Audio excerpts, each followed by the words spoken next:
Facts India సమర్పించు దానియేలు మరియు ప్రకటన గ్రంథ ప్రవచనములకు మరొకసారి మిమ్మల్ని అందరినీ హృదయపూర్వకంగా ఆహ్వానిస్తూ ఉన్నాము. చాలా ప్రాముఖ్యమైన అంశము సరి అయిన సమయములో ఏం జరిగింది, ఏమి అద్భుత కార్యము జరిగింది, ఈ విషయములన్నీ కూడా ఈ చిన్న పుస్తకంలో మీ కొరకు పొందుపరిచి ఉంచాము. ఈ పుస్తకమును మీరు పొందాలంటే ఉచితంగా మీరు పొందాలంటే ఆ స్క్రీన్పై ఉన్న ఆ నంబర్కి మీరు ఫోన్ చేయండి. ఈ చక్కటి ప్రవచనం గురించి మీరందరూ కూడా తెలుసుకోవాలని హృదయపూర్వకమైన మంచి ఉద్దేశంతో మీ చేతుల్లో పెట్టాలని మేము ఆశపడుతున్నాము. ఉచితంగా ఈ స్టడీ గైడ్ మీరు పొందొచ్చు. ఈ నంబర్కి ఫోన్ చేయండి, లేక ఈ వెబ్సైట్ని దర్శించమని మిమ్మల్ని కోరుచూ ఉన్నాము. సరి అయిన సమయంలో నెరవేరిన బైబిల్ ప్రవచనము. దేవుని వాక్యము మనం చదువుకోకముందు ప్రార్థన చేసుకుని చదువుకుందాం. మహాపరిశుద్ధుడా, మీకే స్తుతులు స్తోత్రములు. మాతో మాట్లాడమని మీ పరిశుద్ధాత్మను మాకు బోధకునిగా అనుగ్రహించి ఈ వాక్య పరిచర్య ద్వారా మా ప్రభువైన యేసుక్రీస్తు వారు మహింపరచబడినట్లు మీరు వినియోగించుకోమని యేసుక్రీస్తు నామములో అడిగి వేడుకొంచున్నాం తండ్రి, ఆమెన్. సరి అయిన సమయములో ఈ ప్రవచనము గురించి మనం తెలుసుకుంటున్న ఈ సమయంలో ఒక్కసారి ఇంతకుముందు వర్తమానములో ఆ గుడారములోని ఉపకరణముల గురించి మనం ఒక్కసారి జ్ఞాపకం చేసుకుందాం. దేవుడు మోషేకు నిర్గమకాండము 25వ అధ్యాయము 8వ వచనములో దేవుడు చూపించిన ఆ రూపము ప్రకారంగా, ఆ నమూనా ప్రకారంగా మోషే ఈ భూమి మీద ఒక గుడారమును నిర్మించాలని దేవుడు ఉద్దేశించారు. మోషే చాలా జాగ్రత్తగా దేవుడు చూపించిన ఆ ప్రకారంగా దాని రూపమును దాని ఉపకరణములను మోషే నిర్మించాడు. ఈ దేవాలయములో మోషే నిర్మించిన ఆ గుడారములో 3 భాగములు. మొట్టమొదటిది ఆవరణము, రెండవది పరిశుద్ధ స్థలము, మూడవది అతి పరిశుద్ధ స్థలముగా మనం చూస్తూ ఉన్నాము. ఇప్పుడు ఈ గుడారములో రక్షణ ప్రణాళిక ఉన్నది. 77వ కీర్తన 13వ వచనములో దేవుని వాక్యం సెలవిస్తుంది, దేవా నీ మార్గము పరిశుద్ధమైనది. అంటే దేవుణ్ణి చేరే మార్గము పరిశుద్ధమైనది దేవాలయంలో ఉన్నదని మనం గుర్తిస్తూ ఉన్నాము. ప్రియులారా, ఈ దేవాలయమును, ఈ ప్రత్యక్ష గుడారమును మనం జాగ్రత్తగా చదివినట్లయితే దేవుని దగ్గరికి ఒక పాపి ఏ విధంగా చేరొచ్చో ఆ రక్షణ ప్రణాళికను మనం గమనిస్తూ ఉన్నాము. ఆవరణములో ఉన్న ఉపకరణములు ఏమిటి, పరిశుద్ధ స్థలములో ఉన్న ఉపకరణములు ఏమిటి, అతి పరిశుద్ధ స్థలములో ఉన్న ఉపకరణము ఏమిటో మనం చూద్దాము. మొట్టమొదటిగా ఆవరణములో ఉన్న మొట్టమొదటి ఉపకరణము దహన బలిపీఠము. ఈ దహన బలిపీఠము మన ప్రభువైన యేసుక్రీస్తు వారి యొక్క బలి అర్పణకు చిహ్నంగా ఉన్నది. మొట్టమొదటి ఈ ఉపకరణము దహన బలిపీఠము. అటు తర్వాత గంగాళము. ఆ గంగాళములో, ఇత్తడి గంగాళములో నీళ్లుండేవి. యాజకులు వారి చేతులు పాదములు కడుక్కొని పరిశుద్ధ స్థలములోనికి ప్రవేశించడానికి. అటు తర్వాత ఇప్పుడు ఆవరణములో నుండి మనం పరిశుద్ధ స్థలములోనికి ప్రవేశించినప్పుడు పరిశుద్ధ స్థలములో 3 ఉపకరణములు. మొట్టమొదటిది సముఖపు రొట్టెల బల్ల, రెండవది ఆ బంగారు 7 కొమ్మలు కలిగిన ఆ దీపస్తంభము చాలా చాలా సుందరంగా ఉండేది. ఆ మోషే నిర్మించిన ఆ గుడారములో వారికి వెలిగిచ్చేది ఈ దీపస్తంభమే. ఒలీవ నూనెను వాడేవారు. పరిశుద్ధ స్థలములో ఉన్న 3వ ఉపకరణము ధూప వేదిక. ఇక్కడ వారు ధూపం వేసేవారు. ఇప్పుడు ఆవరణము నుండి పరిశుద్ధ స్థలానికి మనం వెళ్ళాం. పరిశుద్ధ స్థలము నుండి ఇప్పుడు అతి పరిశుద్ధ స్థలంలోనికి మనం వెళ్ళినప్పుడు ఒకే ఒక్క ఉపకరణము మనకు కనపడుతుంది. అదేంటండి? ఆ సువర్ణ మందసము. తుమ్మ చెక్కతో చేయబడింది, కానీ బంగారపు రేకుతో అమర్చబడిన నిబంధన మందసము. ఆ నిబంధన మందసం మీద 2 దూతలుని మేలిమి బంగారంతో దేవుడు చెక్కమని ఆజ్ఞ ఇచ్చారు. ఆ 2 దూతల మధ్యన కరుణాపీఠము మనం చూసాము. మన ప్రభువైన యేసుక్రీస్తు వారు ఈ భూమి మీద ఆయన పరిచర్య చేస్తున్న ఆ సమయంలో ఒక రోజున యెరూషలేము దేవాలయానికి మన ప్రభువైన యేసుక్రీస్తు వారు వెళ్ళారు. ఆ టైంలో యెరూషలేము దేవాలయము దగ్గర బలి ఇవ్వటానికి తీసుకొని వచ్చిన ఆ బలి పశువులు, ఆ పావురములు, ఆ గొర్రెలు, ఆ కోడెలు, తర్వాత వాటిని అమ్మే వ్యాపారస్తులు, అక్కడ చాలా గలిబిలి జరుగుతున్న పరిస్థితిని మన ప్రభువైన యేసుక్రీస్తు వారు గమనించి ఆయన హృదయము చాలా బాధపడింది. మన ప్రభువైన యేసుక్రీస్తు వారు ఏం చేశారో తెలుసా? ఆ టైంలో అక్కడ వ్యాపారము, ఆ పరిస్థితి అంతా జరుగుతున్న ఆ సమయంలో ప్రభువైన యేసుక్రీస్తు వారు యోహాను సువార్త 2వ అధ్యాయం 16వ వచనంలో, వీటిని ఇక్కడ నుండి తీసుకొని పొండి, నా తండ్రి ఇల్లు వ్యాపారపు పుట్టిలుగా చేయకూడని చెప్పను. ఆయన సహించలేకపోయారు. ఈ పరిశుద్ధ స్థలము, ఈ పరిశుద్ధ ఆవరణము ఒక వ్యాపార కేంద్రంగా మారిపోయింది. అసలు దేవుడు సొలొమోను రాజుకు ఆ దేవాలయం నిర్మించే ఆ టైంలో దేవుడిచ్చిన పద్ధతిని బట్టి సొలొమోను రాజు ఎలా నిర్మించాడో తెలుసా? మొదటి రాజులు 6వ అధ్యాయము 5వ వచనములో దేవుని వాక్యము ఈ విధంగా సెలవిస్తున్నది.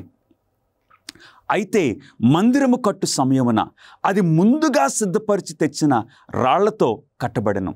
మందిరము కట్టు స్థలమున సుత్తె, గొడ్డలి మొదలైన ఇనుప పనిముట్ల ధ్వని ఎంత మాత్రమును వినబడలేదు. గమనిస్తున్నారా? ఆ యెరూషలేము దేవాలయం నిర్మించబడినప్పుడు ముందుగా వేరే స్థలములో సిద్ధపరచబడిన ఆ రాళ్ళు ఇక్కడ తీసుకుని వచ్చి చక్కగా అమర్చబడ్డారు. దేవాలయము కట్టుచున్న సమయంలో ఎటువంటి శబ్దము లేకుండా దేవాలయం నిర్మించబడింది.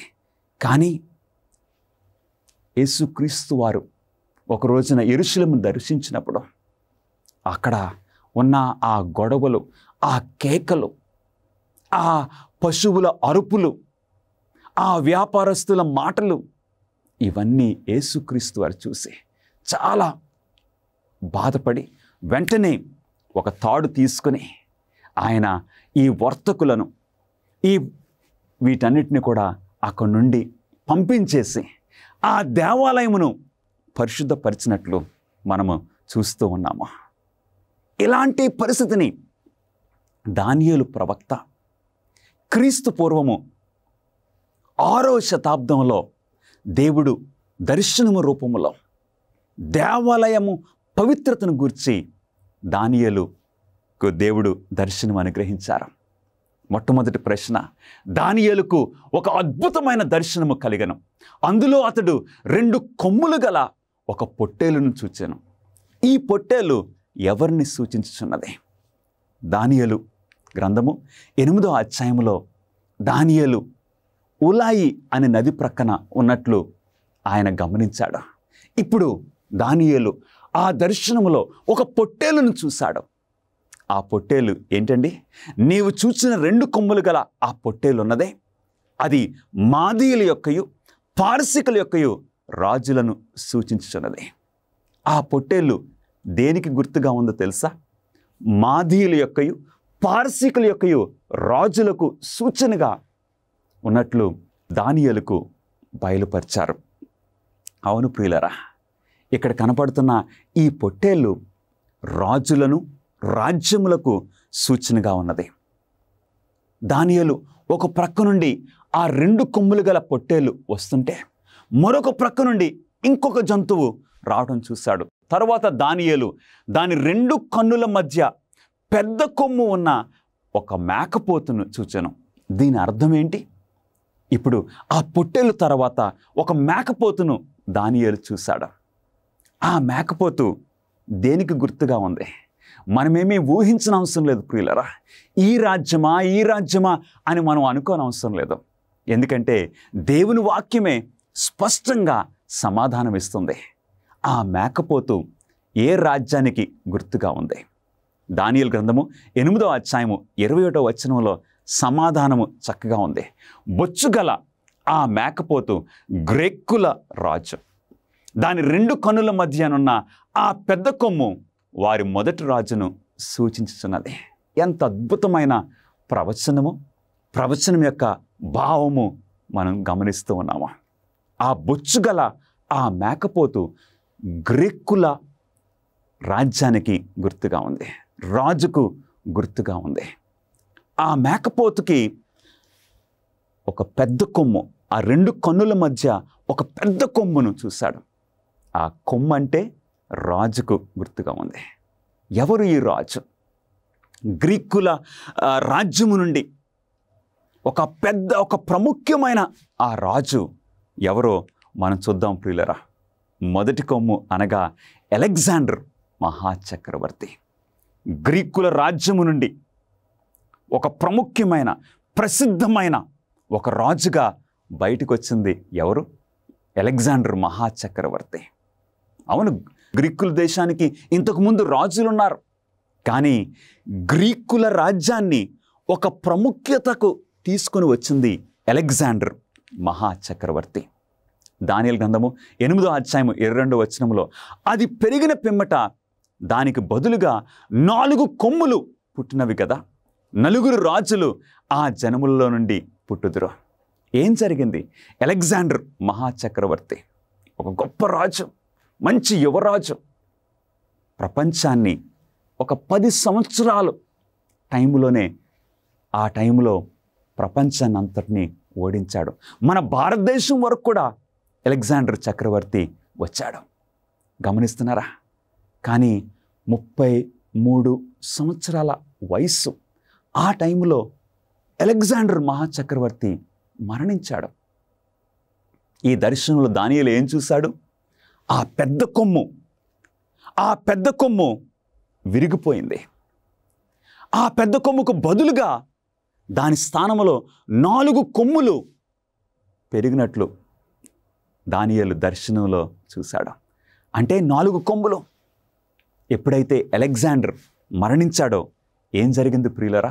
చరిత్ర మనకు సాక్ష్యం ఇస్తుంది. ఆ అలెగ్జాండర్ మరణించిన తర్వాత ఆ పెద్ద గ్రీకుల రాజ్యాన్ని ఇప్పుడు అలెగ్జాండర్కున్న ఆ 4 సేనాధిపతులు, సెల్యూకస్, టాలమీ, లిసిమాకస్, కెసాండర్, ఆ 4 కూడా అలెగ్జాండర్ యొక్క రాజ్యము, గ్రీకుల రాజ్యాన్ని 4 భాగాలుగా వారు పంచుకున్నట్లు మనం చూస్తూ ఉన్నాము. ఇప్పుడు చాలా ప్రాముఖ్యమైన ప్రశ్న. అంతటా ఆ 4 రాజ్యాలలో ఒక దానిలో నుండి చిన్న కొమ్ము రాజ్యం ఒకటి పైకి లేచును. ఈ చిన్న కొమ్ము ఏ రాజ్యాధికారమును సూచించున్నది?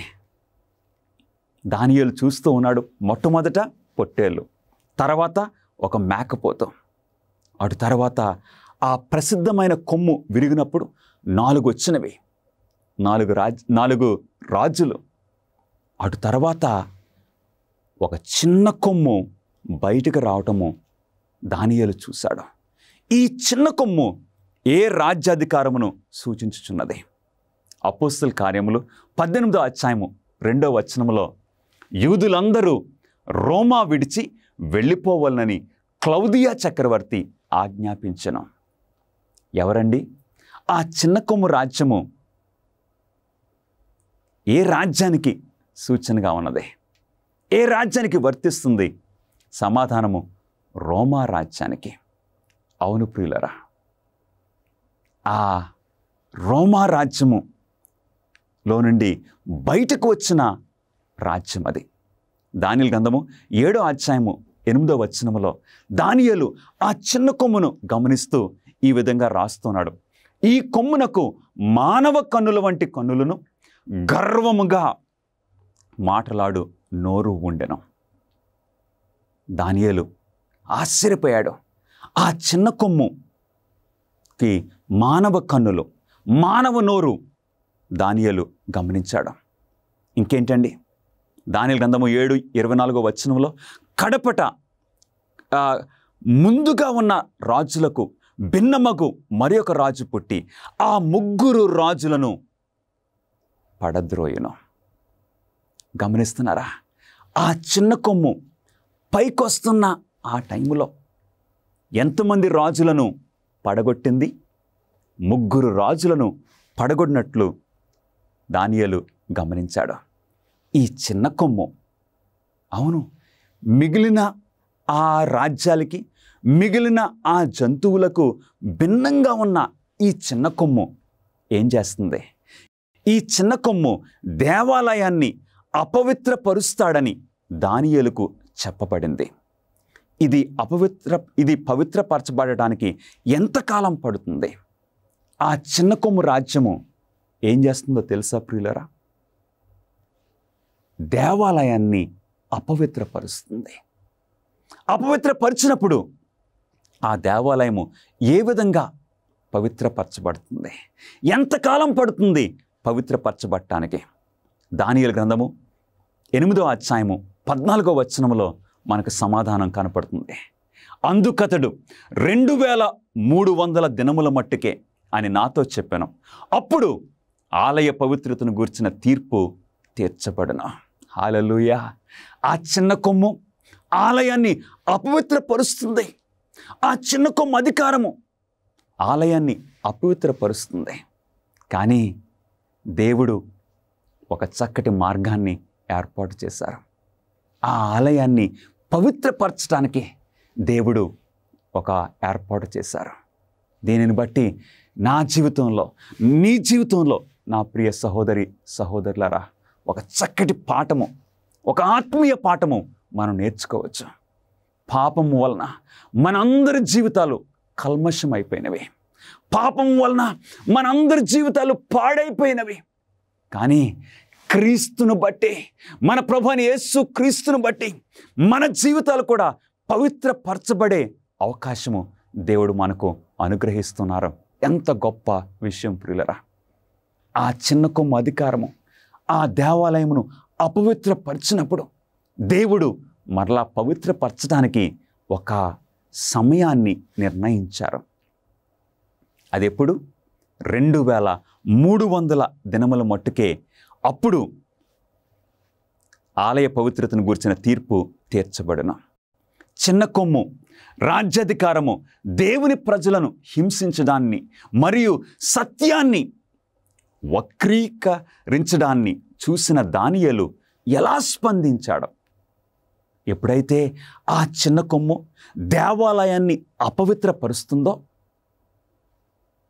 ఆ పరిస్థితిని దానియేలు దర్శనంలో చూసినప్పుడు దానియేలు యొక్క స్పందన ఏ విధంగా ఉన్నది?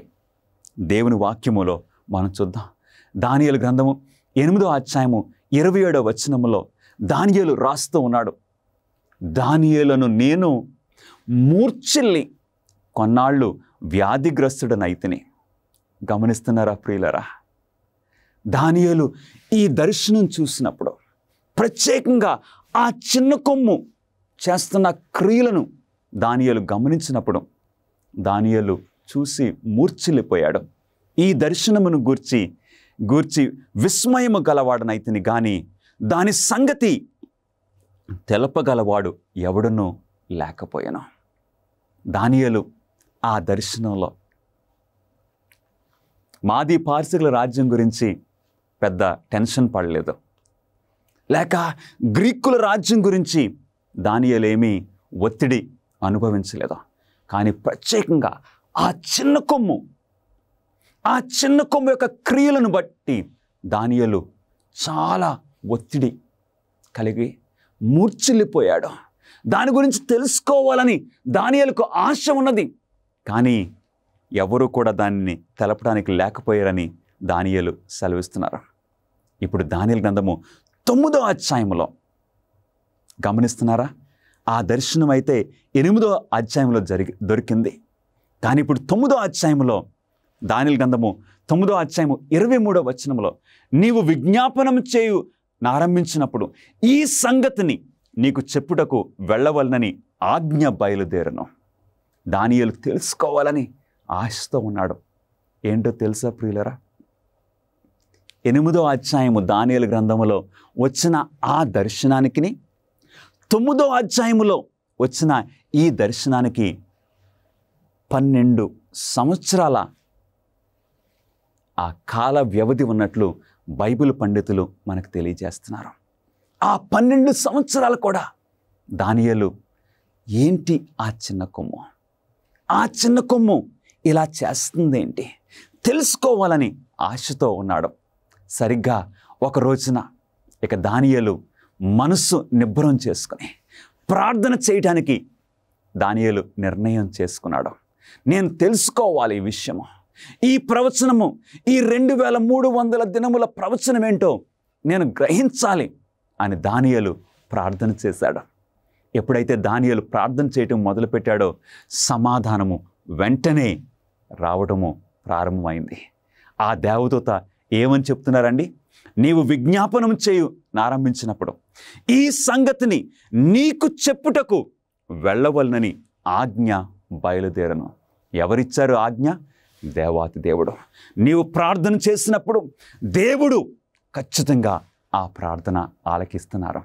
నా ప్రియ సహోదరుడా, సహోదరి, మన దేవుడు ప్రార్థనలు ఆలకించే దేవుడు.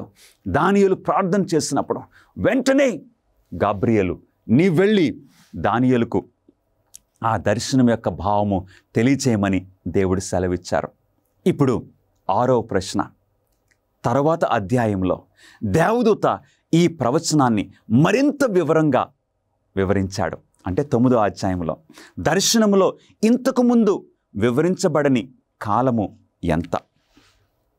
దానియేలు గ్రంథము 9వ అధ్యాయంలో ఇప్పుడు 8వ అధ్యాయంలో వచ్చిన దర్శనానికి భావము ఇక్కడ గాబ్రియేలు దూత తెలియజేస్తున్నారు. దానియేలు గ్రంథము 9వ అధ్యాయము 24వ వచనములో దర్శనమును ప్రవచనమును ముద్రించుటకును నీ జనమునకును పరిశుద్ధ పట్టణమునకును 70 వారములు విధింపబడెను. ఎంతండి? 70 వారములు. 70 వారములు విధింపబడెను. ఈ 70 వారములు అంటే ఏంటి? దేవుని వాక్యంలో నుండి మనం చూద్దాం. దానియేలు గ్రంథము 8వ అధ్యాయము 14వ వచనములో 2300 దినములు ప్రవచనము. ఇప్పుడు గాబ్రియేలు దూత 9వ అధ్యాయంలో 70 వారములని కూడా తెలియజేస్తున్నారు. అంటే ప్రశ్న, 2300 దినములు మరియు 70 వారములు కాల ప్రవచనములకు ప్రారంభం ఏమిటి? ఈ 2 ప్రవచనాలకి ఒకే ప్రారంభ సమయము. 2300 దినములకును అలాగే 70 వారములకు. ఈ ప్రారంభము ఏమిటో, ప్రారంభం డేట్ మనం తెలుసుకుంటే దాని యొక్క నెరవేర్పు, దాని యొక్క ఎండింగ్ మనము గమనించవచ్చు ప్రియులారా.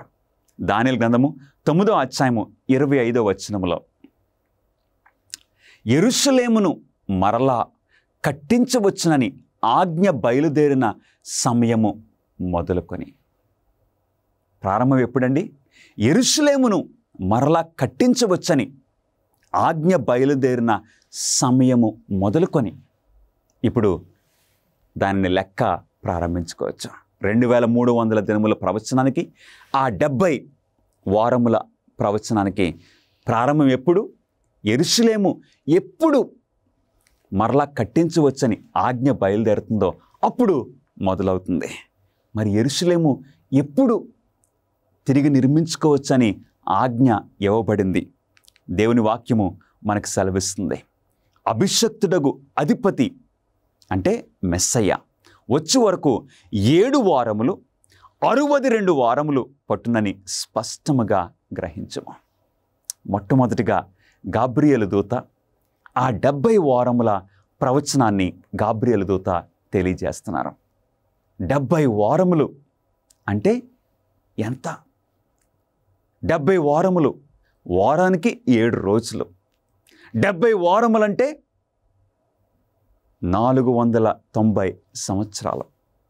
ఈ 70 వారములు చాలా ప్రాముఖ్యం ప్రియులరా. ఎందుకో తెలుసా? ఈ 70 వారముల ప్రవచనములో మన ప్రభువైన యేసుక్రీస్తు వారు ఎప్పుడు బాప్టిజం తీసుకుంటారో ఆ 70 వారముల ప్రవచనములో ఇవ్వబడింది. తర్వాత రెండవ ప్రాముఖ్యమైన విషయం, మన ప్రభువైన యేసుక్రీస్తు వారు ఎప్పుడు మన మెస్సయ్యగా ఆయన మన కొరకు సిలువపై మరణిస్తారో ఈ ప్రవచనము తెలియచేస్తుంది. అందుకే మన అంశం ఏంటండి? సరి అయిన సమయములో, సరి అయిన సమయములో, రైట్ టైం. గమనిస్తున్నారా ప్రియులరా? ఈ 70 వారముల ప్రవచనాన్ని అర్థం చేసుకోవడానికి గాబ్రియేలు దూత ఏం చేస్తున్నారండి? ఆ 70 వారాలను ఇప్పుడు 3 ముక్కలుగా విభాగిస్తున్నారు మనం అర్థం చేసుకోవడానికి. మనకు ఒక యాపిల్ పండు ఇచ్చారు అనుకోండి ఎవరన్నా, దానిని ఒకసారి నోట్లో పెట్టుకోగలమా? లేదు. దానిని ముక్కలుగా కోసుకుని మనం చక్కగా తినవచ్చు. అట్లాగా ఈ 70 వారముల ప్రవచనాన్ని ఎలాగండి? అభిషక్తుడగు అధిపతి వచ్చే వరకు 7 వారములు 62 వారములు పట్టునని స్పష్టంగా గ్రహించము. 7 వారములు 62 వారములు అంటే మొత్తం 69. అంటే 3వ భాగం ఏంటి? ఇంకొక వారము. 7 62 1. చూద్దాం ప్రియులరా, చాలా చక్కటి ప్రవచనం ఇది. మనం అర్థం చేసుకుంటే దేవుని యొక్క క్యారెక్టర్, దేవుని యొక్క పద్ధతులు మనం సంపూర్ణంగా గ్రహించడానికి అవకాశం ఉంటుంది. ఎప్పుడు ప్రారంభమైంది? ఎజ్రా గ్రంథము 7వ అధ్యాయము 7వ వచనం ప్రకారంగా రాజైన అర్తహషస్త ఆ టైంలో పర్షియా దేశానికి చెందిన ఈ రాజులు పరిపాలన చేస్తున్నారు. అర్తహషస్త పరిపాలనలో 400 క్రీస్తు పూర్వము 457వ సంవత్సరంలో యెరూషలేమును తిరిగి మరలా నిర్మించవచ్చని ఆజ్ఞ బయలుదేరింది. క్రీస్తు పూర్వము 457వ సంవత్సరంలో. సో ఇప్పుడు మనకి దాని ప్రారంభం డేట్ మనకు దొరికింది. ఇప్పుడు ఈ ప్రవచనాన్ని మనం చక్కగా అర్థం చేసుకోవడానికి ప్రయత్నం చేద్దాం ప్రియులరా. బైబిల్ ప్రవచనంలో మనం ఒక సూత్రము గమనించాలి. ఆ సూత్రం ఏంటంటే, ఒక రోజు అంటే ఒక సంవత్సరం. ప్రవచనంలో ఒక రోజు అంటే ఒక సంవత్సరం. ఇది ఎలా చెప్పగలము? యెహెజ్కేలు గ్రంథము 4వ అధ్యాయము 6వ వచనం ప్రకారంగాను, సంఖ్యాకాండము 14వ అధ్యాయము 34వ వచనం ప్రకారం సంవత్సరము ఒకటింటికి ఒక దినము చొప్పున నేను నిర్ణయించి ఉన్నానని దేవుడు సెలవిస్తున్నారు. అందు గురించి ప్రవచనంలో ఒక రోజు అంటే ఒక సంవత్సరము మనం గుర్తిస్తున్నాం. విచ్ఛిన్నమైపోయినటువంటి ప్రపంచంలో దేవుని యొక్క ప్రణాళిక ప్రవచనాల ద్వారా మీరు తెలుసుకోవాలని కోరుతూ ఉన్నారా? ఆచరణాత్మకమైనటువంటి గొప్ప సవాళ్లను మీరు ఎదుర్కోవాలనుకుంటే మిమ్మల్ని ఉత్తేజపరుస్తున్నాం, ఉత్సాహపరుస్తున్నాం. అమేజింగ్ ఫ్యాక్ట్స్ వారు బైబిల్ చదువుకునేటువంటి గైడ్స్ మీ కొరకై 27 పుస్తకాలను మీకు అనుగ్రహిస్తున్నారు. అద్భుతమైనటువంటి గ్రాఫిక్స్ ద్వారా మీరు అర్థం చేసుకోవడానికి నేరుగా మీకు సమాధానం దయచేస్తూ ఉన్నారు. ప్రతి చదువుకునేటువంటి ఈ గైడ్ ద్వారా బైబిల్లో సరైన సమాధానం గ్రహించుకోగలరు. మీ జీవితంలోని ప్రాముఖ్యమైన ప్రశ్నలకు సమాధానం ఇస్తుంది. ఏ విధంగా మీరు సంబంధాన్ని పెంచుకోగలరు? ప్రభువైన యేసుక్రీస్తు వారు ఎప్పుడు రాబోతూ ఉన్నాడు? ఇంకా ఎన్నో విషయాలను తెలుసుకోవచ్చు. భవిష్యత్తులో ఈ యొక్క విలువైన విషయాన్ని కోల్పోకండి. మీ జీవితాన్ని రూపాంతరపరుస్తూ ఉన్నాయి అమేజింగ్ ఫ్యాక్ట్స్ వారు ఇచ్చేటువంటి బైబిల్ చదువుకునే పుస్తకం. ఇవి మీకు ఇంగ్లీష్ లోను, హిందీ, తమిళ్, తెలుగులో మీకు లభిస్తూ ఉన్నాయి. వేచి ఉండకండి, వెంటనే మీ యొక్క స్టడీ గైడ్స్ ను ఇప్పుడే ఆర్డర్ చేయండి. AFTV.in అనేటువంటి మా వెబ్సైట్ ని సంప్రదించి వెంటనే పొందండి. మనము క్రీస్తు పూర్వము 457 నుండి 69 వారములు లెక్కించినట్లయితే మనము అభిషక్తుడగు అధిపతి లేక మెస్సయ్య దగ్గరకు వచ్చేదమని దేవదూత చెప్పాను. ఇది జరిగి నెరవేరినదా? అవును.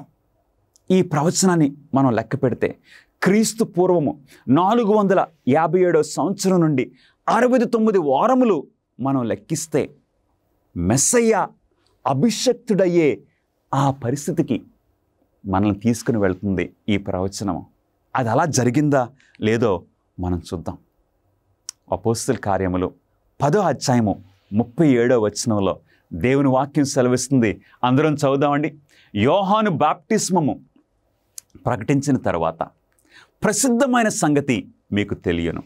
అదేదనగా దేవుడు నజరుడైన యేసును పరిశుద్ధాత్మతోనూ శక్తితోనూ అభిషేకించెనను.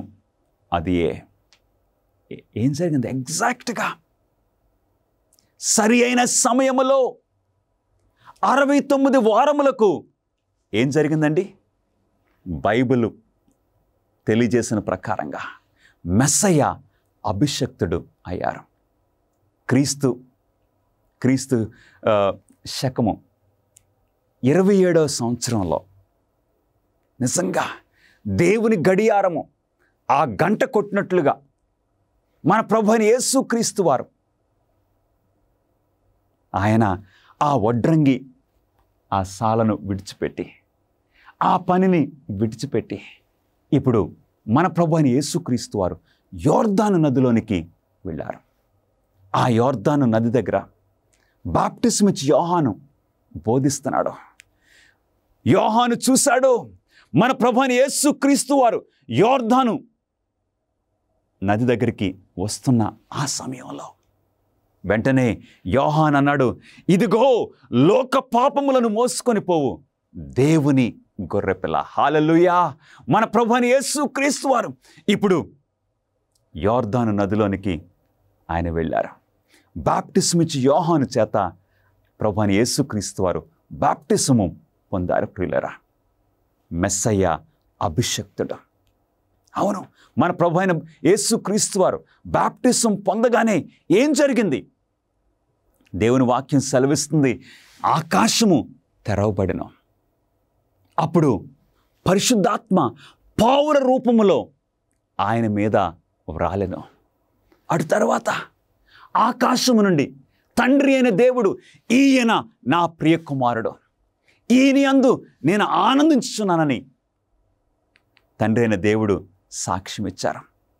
గమనిస్తున్నారా? మత్తయి సువార్త 1వ అధ్యాయము 23వ వచనంలో ప్రభువు తన ప్రవక్త ద్వారా పలికిన మాట నెరవేరినట్లు ఇదంతయు జరిగను. దేవుని యొక్క వాక్యము సెలవిచ్చిన రీతిగా ఆ 69 వారములు పూర్తయ్యేసరికి మెస్సయ్య అభిషక్తుడు ఆయన. ప్రభువైన యేసుక్రీస్తు వారు బాప్టిజం తీసుకుని పరిశుద్ధాత్మతో నింపబడి ఇప్పుడు ఆయన పరిచర్య చేయటము మొదలుపెట్టారు. మత్తయి సువార్త 1వ అధ్యాయము 22వ వచనములో ఇదిగో కన్యక గర్భవతి అయి కుమారుణ్ణి కనును, ఆయనకు ఇమ్మానుయేలను పేరు పెట్టుదురు. ఇమ్మానుయేలను పేరునకు భాషాంతరమున దేవుడు మనకు తోడని అర్థము. ఈయన నా ప్రియ కుమారుడని దేవుడు సాక్ష్యం ఇచ్చారు. ఇవన్నీ కూడా ప్రవచనాలు ఎంత చక్కగా నెరవేర్చు ఉన్నవి. అవును ప్రియులరా, మన చేతుల్లో ఉన్న ఈ పరిశుద్ధ గ్రంథము గ్రంథాలలో రాజగ్రంథం ఇది. ఈ పరిశుద్ధ గ్రంథములో అనేక ప్రవచనాలు ఉన్నవి. ఈ ప్రవచనాలన్నీ ఎంత అద్భుతంగా నెరవేరినాయో మనం చూస్తున్నాం. ఈరోజు ఈ 70 వారముల ప్రవచనము, 2300 దినముల ప్రవచనము ఎంత అద్భుతంగా నెరవేరుతుందో మనం చూస్తున్నాము. దానియేలు గ్రంథము 9వ అధ్యాయము 24వ వచనంలో అతి పరిశుద్ధ స్థలమును అభిషేకించుటకును, అవును ప్రభువైన యేసుక్రీస్తు వారు అభిషేకించబడ్డారు ఆయన బాప్టిజం ద్వారా. అవును ప్రియులరా, ఈ ప్రవచనంలో స్క్రీన్ మీద మనం చూసినట్లయితే క్రీస్తు పూర్వము 457వ సంవత్సరంలో ప్రారంభమైన ఈ ప్రవచనము 70 వారముల ప్రవచనం కానీ 2300 దినముల ప్రవచనం కానీ మనం చూసినట్లయితే ఫస్ట్ ఆ 70 వారముల ప్రవచనాన్ని మనం ఒకసారి గమనించినట్లయితే చక్కగా ఆ 69 వారములు క్రీస్తు శకము 27వ సంవత్సరాన్న నెరవేరింది. మన ప్రభువైన యేసుక్రీస్తు వారు బాప్టిజము పొంది ఉన్నారు. అంటే ఆ 70 వారములకు ఇంకెన్ని వారములు మిగిలినవండి? 69 వారములకు ప్రభువైన యేసుక్రీస్తు వారు బాప్టిజం తీసుకున్నారు. ఇంకొక వారం మిగిలింది 70 వారాలకి.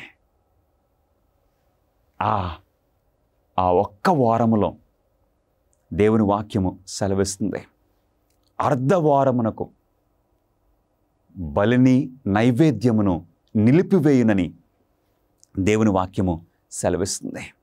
అర్ధవారము అంటే ఆ మిగిలిన ఆ ఒక్క వారములో మన ప్రభువైన యేసుక్రీస్తు వారు సిలువపై మరణించినట్లు మనం చూస్తూ ఉన్నాము. ఎంత అద్భుతమైన విషయం ప్రియులారా. ప్రవచనంలో తరువాత ఏమి జరగవలసినది, ఏం జరగబోతుందో మనం చూద్దాం. ఈ 62 వారములు జరిగిన పిమ్మట ఏమీయు లేకుండా అభిషక్తుడు నిర్మూలము చేయబడును. అంటే మెస్సయ్య మన ప్రభువైన యేసుక్రీస్తు వారు బాప్టిజం తీసుకున్న 3.5 సంవత్సరాలకి అభిషక్తుడు నిర్మూలము చేయబడును. అంటే ఆయన శిలువ మరణం గురించి మనకు తెలియజేస్తుంది. దానియేలు గ్రంథము 9వ అధ్యాయము 27వ వచనము చాలా అద్భుతమైన వాక్యం ప్రియులారా. అందరం కలిసి చదువుదామా? అతడు 1 వారం వరకు అనేకులకు నిబంధన స్థిరపరచును. అర్ధవారమునకు బలిని నైవేద్యమును నిలిపివేయను. అర్ధవారం అంటే వారానికి 7 సంవత్సరాలు, అర్ధవారం అంటే 3.5 సంవత్సరాలు. అర్ధవారమునకు బలిని నైవేద్యమును నిలిపివేయను. మన ప్రభువైన యేసుక్రీస్తు వారు బాప్టిజం తీసుకున్న 3.5 సంవత్సరాలకి ఏం జరిగింది? ఆయన సిలువపై నీ కొరకు నా కొరకు మరణించారు. మన ప్రభువైన యేసుక్రీస్తు వారు సిలువపై సమాప్తమైందని సెలవిచ్చినప్పుడు ఏం జరిగింది? ఒక పెద్ద భూకంపం జరిగింది. తర్వాత దేవాలయములో, యెరూషలేము దేవాలయములో ఆ పరిశుద్ధ స్థలమును అతి పరిశుద్ధ స్థలమును వేరు చేసే ఆ దేవాలయపు తెర పైనుండి క్రిందకి చినిగిపోయింది. ఏ మానవ హస్తంతో కాదు, పైనుండి కిందకి చినిగిపోవటం వలన ఏం జరిగింది? ఇక ఆ రోజు నుండి బలులను నైవేద్యములు నిలిపి వేయబడ్డాయి. ఎందుకంటే దేవుని గొర్రెపిల్ల వధింపబడింది. దేవుని గొర్రెపిల్ల వధింపబడిన తర్వాత ఇక బలులు నైవేద్యములు మనం అర్పించిన అవసరం లేదు. హల్లెలూయా! గమనిస్తున్నారా ప్రియులరా? ఎంత చక్కగా మన ప్రభువైన యేసుక్రీస్తు వారి జీవితంలో ఏంటండి మన అంశం ఏంటి? సరి అయిన సమయంలో, సరి అయిన సమయంలో, రైట్ టైంలో దేవుడు మన ప్రభువైన యేసుక్రీస్తు వారిని ఈ భూలోకానికి పంపించారు. ప్రవచనాల ప్రకారంగా, ప్రవచనాల నెరవేర్పుగా మన ప్రభువైన యేసుక్రీస్తు వారు సిలువపై మరణించినట్లు మనం చూస్తున్నాము. అది క్రీస్తునందు కొట్టివేయబడను. అంటే ఇక మనం బలులు అర్పణలు అర్పించిన అవసరం లేదు. 10వ ప్రశ్న, సువార్త మొదట ఎవరికి బోధించమని యేసు తన శిష్యులకు చెప్పిన? మన ప్రభువైన యేసుక్రీస్తు వారు ఆయన పునరుద్ధానుడైన తర్వాత ఇప్పుడు శిష్యులకు ఏమని, ఎవరికి సువార్త ప్రకటించాలని తెలియచేశారు? మొట్టమొదటిగా ఎవరితో ప్రారంభించమని చెప్పారు? మత్తయి సువార్త 10వ అధ్యాయము 5-6 వచనములు, మీరు అన్యజనుల దారిలోనికి వెళ్ళకుడి. ప్రారంభంలో మొట్టమొదటిగా ఎవరికి అందించాలి? ఇశ్రాయేలు వంశములోని నశించిన గొర్రెల యొద్దకే వెళ్ళుడి. మీరు సువార్తను ప్రారంభించినప్పుడు యెరూషలేము, యూదయ, అలాగా తర్వాత సకల దేశములకు మీరు తీసుకుని వెళ్ళండి. మీరు ఈ ఇశ్రాయేలు వంశములోని నశించిన గొర్రెల యొద్దకే వెళ్ళుడి. ఆయన ఏర్పరచుకున్న ప్రజలకు యేసు ఏ హెచ్చరిక చేసను? యేసు ప్రభు వారు చేసిన హెచ్చరిక ఏంటి? యూదులకు ఆయన ఇచ్చిన మాట ఏంటి? దేవుని రాజ్యము మీ యొద్ద నుండి తొలగింపబడి ఉన్నది. అంటే దేవుడు ఈ యూదులకు 70 వారములు విధించి ఉన్నారు. 70 వారములు ఇచ్చారు. 70 వారములు అంటే 490 సంవత్సరాలు ఇచ్చారు. నిజంగానే ప్రియులరా. కానీ ఏం జరిగింది? ఈ యూదా రాజ్యము ఇక యేసుక్రీస్తు వారిని తిరస్కరించారు. దేవుడు పంపించిన ప్రవక్తలను కొట్టి చంపేశారు. అందుగురించి ప్రభువైన యేసుక్రీస్తు వారు ఏమన్నారు? దేవుని రాజ్యము మీ యొద్ద నుండి తొలగింపబడి ఉన్నది. మీ దగ్గర నుండి దేవుడు ఆయన రాజ్యాన్ని తీసివేసి ఎవరికి ఇవ్వబోతున్నారు? దాని ఫలమిచ్చు జనులకు ఇయ్యబడును. యూదులకు అర్థమైంది ప్రియులరా యేసుక్రీస్తు వారి యొక్క మాటలు. అయితే ఆయన ఏర్పరచుకున్న ప్రజలగుదురని యేసు చెప్పిన ఇతర జనాంగము ఎవరు? ఇప్పుడు యూదుల చేతుల్లో నుండి ఆయన ఈ యొక్క అంటే ద్రాక్ష తోట గురించి మాట్లాడారు అక్కడ. అంటే ఈ సువార్తను అందరికీ అందించే భాగ్యము మొట్టమొదటిగా యూదులకు ఇవ్వబడింది.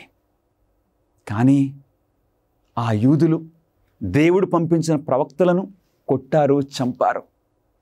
తర్వాత యేసుక్రీస్తు వారిని దేవుడు పంపించిన తర్వాత దేవుని కుమారుని కూడా ఈ యూదులు సిలువ వేశారు. అప్పుడు ఆ సువార్త లోకమంతటికి అందించే ఆ భాగ్యము, ఆ అవకాశము దేవుడు ఎవరికిచ్చారు?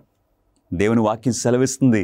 గలతీయులకు రాసిన పత్రిక 3వ అధ్యాయము 29వ వచనములో, మీరు క్రీస్తు సంబంధులైతే ఆ పక్షమందు అబ్రహాము యొక్క సంతానమయ్యుండి వాగ్దాన ప్రకారము వారసులై ఉన్నారా? ఇప్పుడు ఎవరికి ఇవ్వబడింది ఆ భాగ్యము? అసలైన అబ్రహాము సంతానమైన ఇక అందరికీ, క్రీస్తును అంగీకరించే వారికి ఈ సువార్త అందరికీ అందించే భాగ్యము ఇవ్వబడింది. రోమీలకు రాసిన పత్రిక 2వ అధ్యాయము 28, 29 వచనములలో, బాహ్యమునకు యూదుడైన వాడు యూదుడు కాదు, ఏదో రక్త సంబంధంలో వచ్చిన ఆ యూదుడు కాదు, అయితే అంతరంగమందు యూదుడైన వాడే యూదుడు. అంతరంగమందు యూదుడు అవటం అంటే ఏంటండి? హృదయపూర్వకంగా యేసుక్రీస్తు వారిని అంగీకరించటము. అవును, ఏదో బాహ్యంగా కాదు, బయటకు కాదు, అంతరంగంగా ఎవరైతే క్రీస్తును అంగీకరిస్తున్నారో, యేసుక్రీస్తు ద్వారా రక్షణను స్వీకరిస్తున్నారో అట్టి వారందరూ అబ్రహాము యొక్క సంతానమే. వారు నిజమైన యూదులని పౌలు గారు అంటూ ఉన్నారు. అవును ప్రియులరా, ఆ 70 వారముల ప్రవచనము మరి క్రీస్తు పూర్వము 457వ సంవత్సరంలో ప్రారంభమై క్రీస్తు శకము 27వ సంవత్సరంలో మెస్సయ్య బాప్టిజం తీసుకున్నారు. అటు తర్వాత ఆ ఒక్క వారము మిగిలింది కదండి. ఆ అర్ధ వారానికి మన ప్రభువైన యేసుక్రీస్తు వారు సిలువపై మరణించారు. క్రీస్తు శకము 31వ సంవత్సరంలో ఇంకా 3.5 సంవత్సరాలు. ఆ 3.5 సంవత్సరాల్లో ఏం జరిగిందో తెలుసా?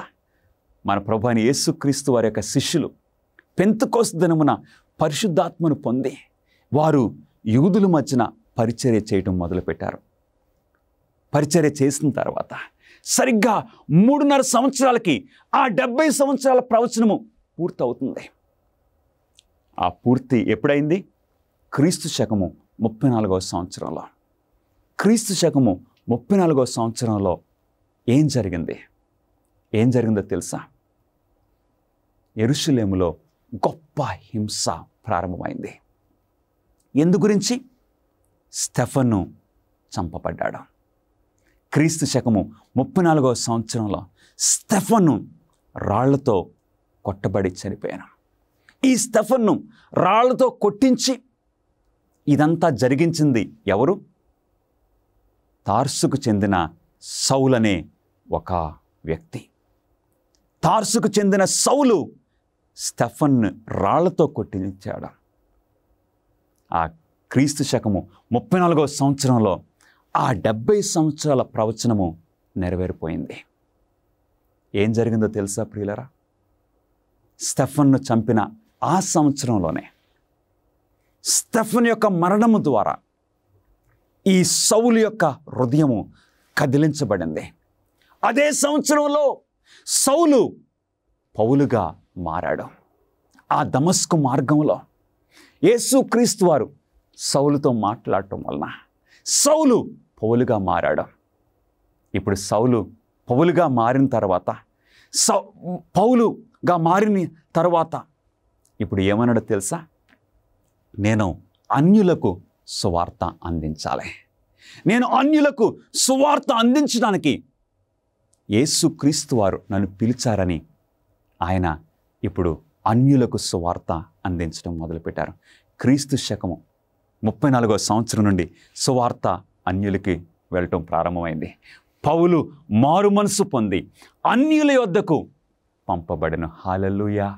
గమనిస్తున్నారా ప్రియులరా? ఆ 70 సంవత్సరాల ప్రవచనము ఎంత అద్భుతంగా నెరవేరిందో మనం చూస్తున్నాం. దానియేలుతో మాట్లాడిన దేవదూత ప్రకారము 2300 సంవత్సరముల ముగింపునందు ఏమి జరుగును?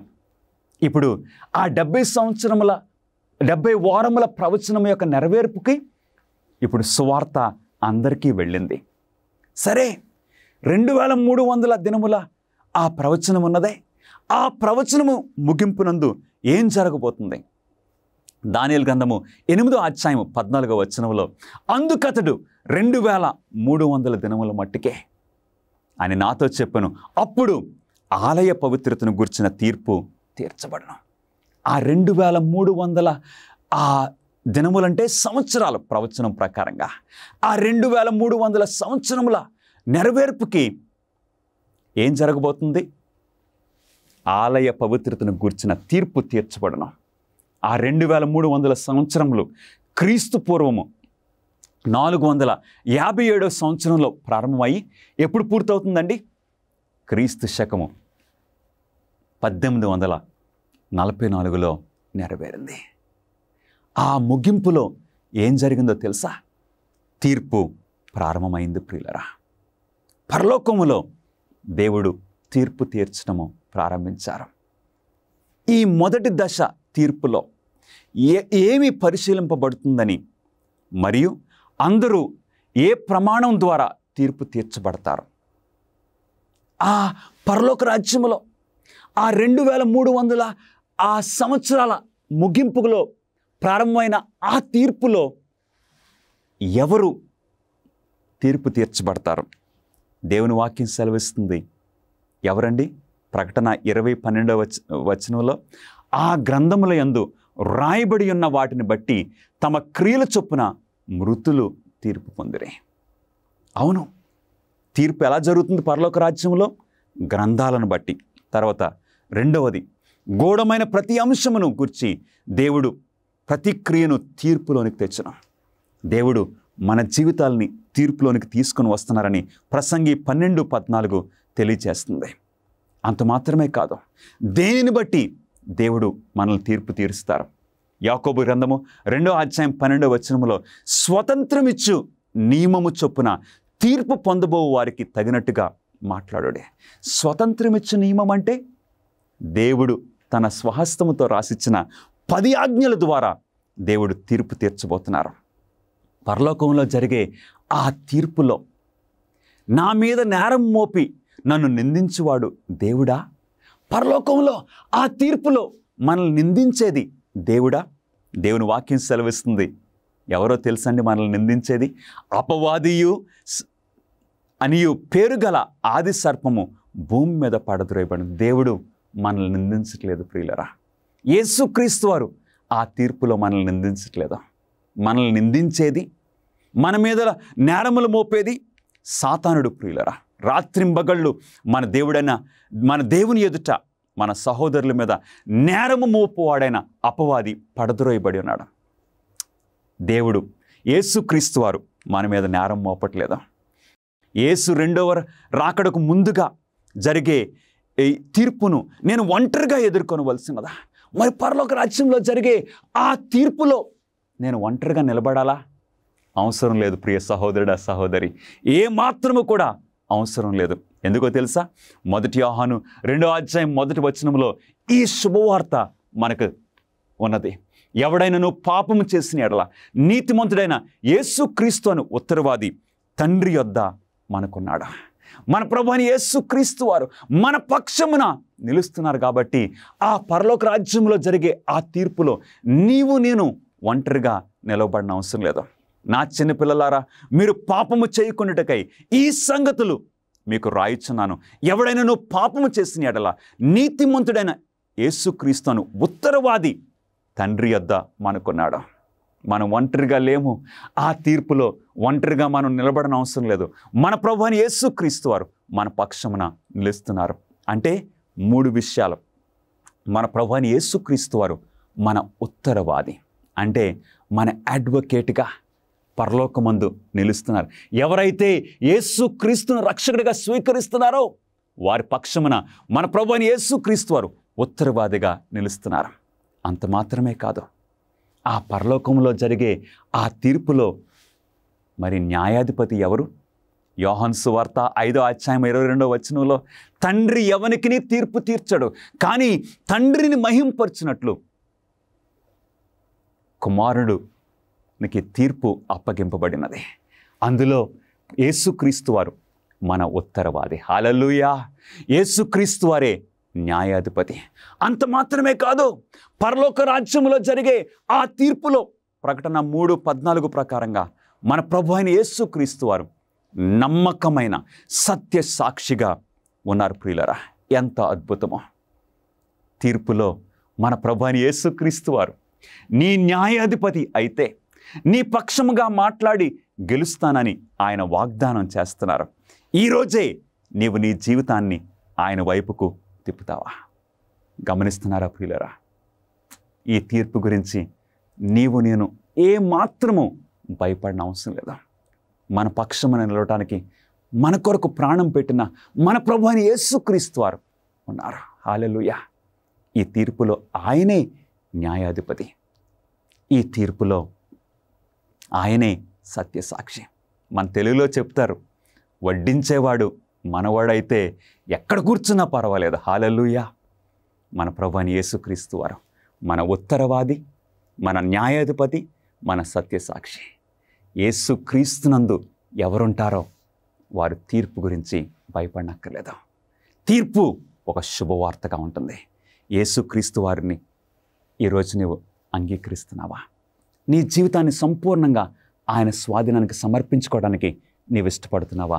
ప్రియ సహోదరుడా, సహోదరి, దేవుడు నిన్ను దీవించుగాక. ఆమేన్. మా ప్రార్థనా బృందము మీ ప్రత్యేక ప్రార్థనా విన్నపాలను స్వీకరించి మీకోసం ప్రార్థన చేయడానికి సిద్ధంగా ఉన్నాము. దయచేసి స్క్రీన్ మీద కనిపించే ఫోన్ నెంబర్కి కాల్ చేయడానికి ఆలస్యం చేయకండి. లేక మీ ప్రార్థనా విన్నపములను prayer@aftv.in అనే అడ్రస్కు ఈమెయిల్ చేయమని కోరుచున్నాను.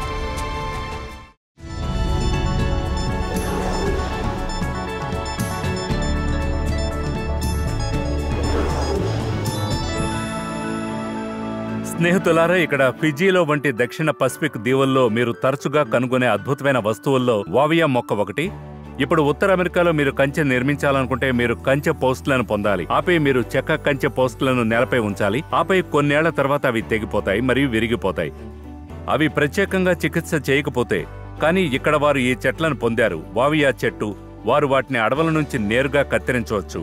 వారు ఒక కర్రను తీసుకుంటారు, వారు దాన్ని భూమిలో అంటిస్తారు మరియు వారికి చాలా వర్షం మరియు అవపాతం ఉన్నందున అది మొలకెత్తడం ప్రారంభిస్తుంది. సజీవ కంచె పోస్టుగా మారుతుంది. మీరెక్కడ ఉంచినా అది వృద్ధి చెందుతుంది. ఇది మీకు నాకు మంచి పాఠం. కాబట్టి మీకు జీవితంలో ఒక లక్ష్యం ఉందని మీరు కొన్నిసార్లు ఆలోచించవచ్చు. మీరు ప్రతి దిశలో అప్పుడప్పుడు అభివృద్ధి చెందుతున్నట్లు మీకు అనిపించవచ్చు. ఆపై మిమ్మల్ని నరికివేసి, మిమ్మల్ని తీసుకెళ్లి, మిమ్మల్ని నేలపై కర్రలు వేసే ఈ వ్యక్తి వస్తాడు. కానీ మీరు వెనక్కి తిరిగి చూస్తే ఒక ప్లాన్ ఉందని, ఒక ఉద్దేశం ఉందని మీరు చెప్తారు. భగవంతుడు మనల్ని ఎక్కడ నాటారు, అక్కడ ఎలా అభివృద్ధి చెందాలో నేర్పించాలో ఆయనకు తెలుసు. జీవితంలో తనకు ఉన్న చోట భగవంతుడు మిమ్మల్ని ఎందుకు ఉంచాడని మీరు ఆశ్చర్యపోవచ్చు. కానీ మీరు మూలాలు వేయొచ్చు. యెర్మీయా 29, మీకు భవిష్యత్తునివ్వడానికి నేను కలిగి ఉన్న ప్రణాళికలు నాకు తెలుసు. మీరు ఎక్కడ నాటారో అక్కడ అభివృద్ధి చెందడానికి, ఎదగడానికి ఆయన మీకు సహాయపడతాడు.